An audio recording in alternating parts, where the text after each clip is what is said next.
Story 1. The Night Shift. The fluorescent lights in Ward 7 always flickered at 3:17 a.m. I'd been working the night shift at Millbrook Psychiatric Facility for 6 months, and it happened every single night without fail. The maintenance crew insisted they'd replaced every bulb, checked every connection, but still 3:17 a.m. and the lights would dance like dying fireflies. Tonight felt different though. The air seemed thicker, pressing against my skin as I made my rounds. Room 301 was supposed to be empty, had been empty since Mrs. Chen was discharged 3 weeks ago, but as I passed, I heard humming. Low, melodic, achingly familiar. I stopped, pressing my ear to the cold metal door. The humming continued. A lullaby my grandmother used to sing when I couldn't sleep as a child. My hand trembled as I reached for my keycard. "Sarah," I called softly. "Is someone in there?" The humming stopped. I swiped my card and pushed the door open. The room was dark, empty except for the standard issue bed and nightstand. But the air was warm, like someone had just been breathing there. And on the nightstand, impossibly, sat a music box, the same one from my childhood bedroom, the one that played my grandmother's lullaby. I stumbled backward, my heart hammering against my ribs. The music box wasn't there during my 2 a.m. check. I was certain of it. But as I watched, the little ballerina began to turn, and that haunting melody filled the air once more. "You're not supposed to be here," a voice whispered behind me. I spun around. A woman stood in the doorway, elderly, wearing a faded hospital gown, her gray hair hanging in thin wisps around her gaunt face. But her eyes were familiar, kind eyes that used to read me bedtime stories and kiss scraped knees. "Grandma Rose." The words escaped before I could stop them. She smiled, and for a moment she looked exactly as I remembered. Then her face began to change, skin pulling tight, eyes sinking deeper into dark sockets. "You should have visited more," she said, her voice becoming hollow, echoing. "You should have been there when I died alone in this place." I ran, down the hallway, past the medication station, past the common room where shadows seemed to reach for me with gnarled fingers. I didn't stop until I reached the security office, where I locked the door and called my supervisor with shaking hands. When the day shift arrived, they found me huddled in the corner, muttering about music boxes and dead grandmothers. They said I'd had a breakdown, suggested I take some time off, maybe seek counseling, but they couldn't explain the music box they found in room 301. Or why the security cameras showed me talking to empty air. Or why, when they checked the records, they discovered that Rose Mitchell had indeed died in that very room, 15 years before I was even born. I quit that night, but sometimes when I can't sleep, I still hear that lullaby drifting through my dreams, and I wonder if some places hold on to their ghosts like memories we can't quite forget. Story 2. The art therapy session. Dr. Martinez said art therapy would help me process my trauma. "Just draw whatever comes to mind, Emma. Don't think, just let your hand move." I'd been at Riverside Psychiatric Hospital for 3 weeks, following my breakdown. The medications were helping with the panic attacks, but the nightmares persisted. Every night the same dream, a dark figure standing at the foot of my bed, watching me sleep. I picked up the charcoal pencil and began to sketch. At first it was just abstract lines, curves and shadows that seemed to flow from somewhere deep in my subconscious. But gradually a shape began to emerge, a figure, tall, unnaturally thin, with long fingers that seemed to stretch beyond the boundaries of human anatomy. "That's very good, Emma," Dr. Martinez said, peering over my shoulder. "Who is this person?" "I don't know," I whispered, but that wasn't entirely true. The figure looked familiar, like someone I'd seen before but couldn't quite place. It's from my dreams. As I continued drawing, adding details to the face, a chill ran down my spine.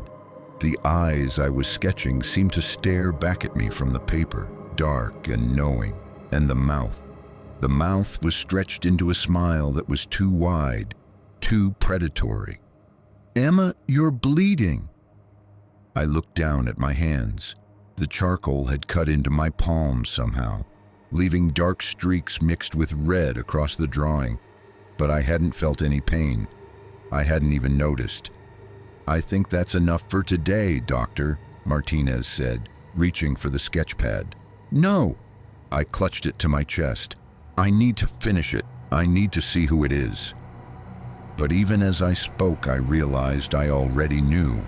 The features were becoming clearer with each stroke, and they were achingly familiar. The sharp cheekbones, the hollow eyes, the unnaturally pale skin. It was me.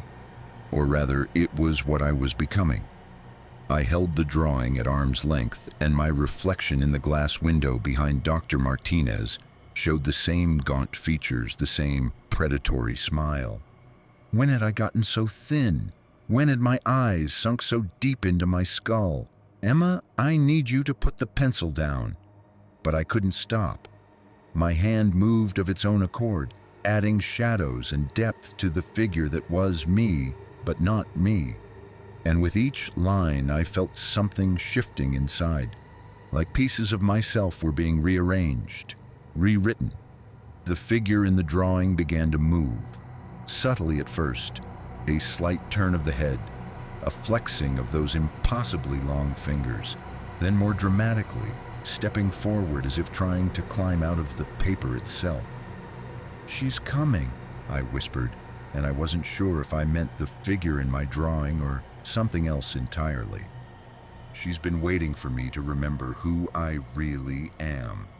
Dr. Martinez was speaking urgently into his phone now, calling for backup, for sedatives, but his voice seemed to come from very far away, like an echo in a deep well. All I could focus on was the drawing where my other self had almost completely emerged from the charcoal lines. When she finally stepped free from the paper, she looked exactly like me, but wrong. A reflection in a funhouse mirror that showed too much truth. She smiled with my mouth, but the expression was hungry, desperate. "Thank you," she said in my voice, "for finally letting me out." I woke up 3 days later in the secure ward, strapped to a bed, with no memory of what had happened after the art therapy session. Dr. Martinez said I'd had a psychotic episode, that I'd attacked several staff members before they could sedate me. But when I asked to see my drawing, they told me they'd destroyed it. For safety reasons, they said, though I noticed none of them would meet my eyes when they said it. And sometimes, late at night, I catch my reflection in the small mirror above my sink. She's still there, my other self, waiting just beneath the surface, smiling that too wide smile and reminding me that some doors, once opened, can never be closed again. Story 3. The New Patient. My name is David Chen, and I've been a patient at Brookside Psychiatric Institute for 73 days. I know this because I've been keeping track with small marks scratched into the paint beside my bed. The doctors don't know about the marks. They think I'm getting better. They're wrong. It started when the new patient arrived in room 14, directly across from mine.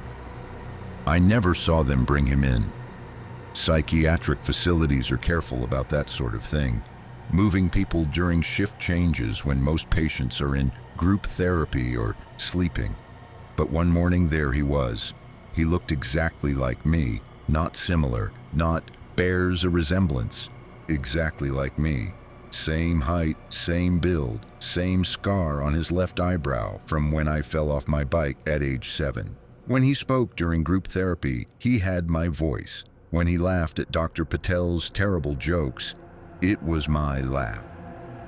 Isn't it interesting how we sometimes see ourselves in others? Dr. Patel said when I brought up the resemblance. It's a form of projection, quite common in patients dealing with identity issues. But this wasn't projection. During meals, I watched him cut his food exactly the way I did, starting with the corners and working inward. He tapped his fingers in the same rhythm I did when I was nervous. 3 short taps, 2 long ones. He even had the same small mole behind his right ear. The other patients didn't seem to notice, or if they did, they didn't care. But I became obsessed, studying his every movement, looking for some difference that would prove he wasn't me. The breakthrough came during our 3rd week together. I was lying in bed, unable to sleep, when I heard movement from across the hall.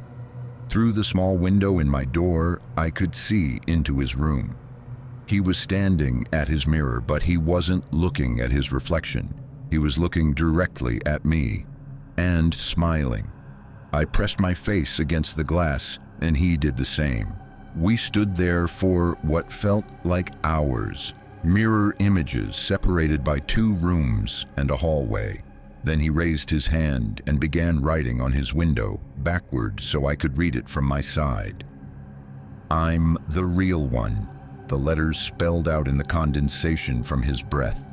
My blood went cold. I wrote back, "No, I am." He shook his head and wrote again, "Check your admission date." I fumbled for my patient handbook, the one they give everyone when they arrive. My admission date was listed as March 15th. I held it up to the window and he nodded. Then he held up his own handbook. His admission date was March 12th, 3 days before mine. I staggered backward, my mind reeling. That was impossible. I remembered arriving here. I remembered the intake interview, the initial evaluation, meeting my roommate Tommy, who'd been discharged 2 weeks later. I had memories, real memories of being here first, but his handbook was identical to mine in every other way. Same room assignments, same therapy schedules, same medication lists. Everything except the date. The next morning, I cornered Dr. Patel in her office. "I need to see my admission records," I demanded. "David, you seem agitated. Have you been taking your medication?" "Please, it's important. I need to know when I was admitted." She sighed and pulled up my file on her computer. "March 15th, just like your handbook says. David, why is this? What about the patient in room 14? When was he admitted?" Dr. Patel frowned at her screen. "David, room 14 has been empty since Mr. Patterson was discharged 6 weeks ago. We don't have anyone assigned there currently." I ran. Down the hallway to room 14, Dr. Patel calling after me. I burst through the door, expecting to find him there, expecting proof that I wasn't losing my mind completely. The room was empty, bed stripped, nightstand cleared, no personal belongings anywhere. But on the mirror, written in what looked like condensation, were the words, "Only one of us can be real." They sedated me after that, increased my medication, moved me to the secure wing for observation. Dr. Patel explained that I'd been experiencing visual hallucinations, a side effect of the stress from my treatment.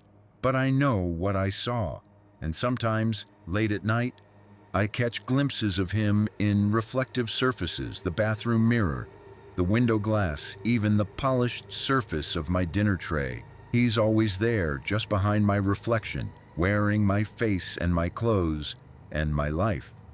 The worst part is that I'm starting to wonder if Dr. Patel was right about the projection, because the more I think about it, the less sure I am about my own memories. Did I really fall off that bike at 7, or did I just see him remember it? Is the scar on my eyebrow real, or am I copying his? I've stopped scratching marks beside my bed. What's the point of counting days when I'm not even sure I'm the one who's been living through them? Tomorrow, they say, I might be ready for discharge. back to a life I can barely remember in a world where I might not even exist. But at least I'll be free of the mirrors.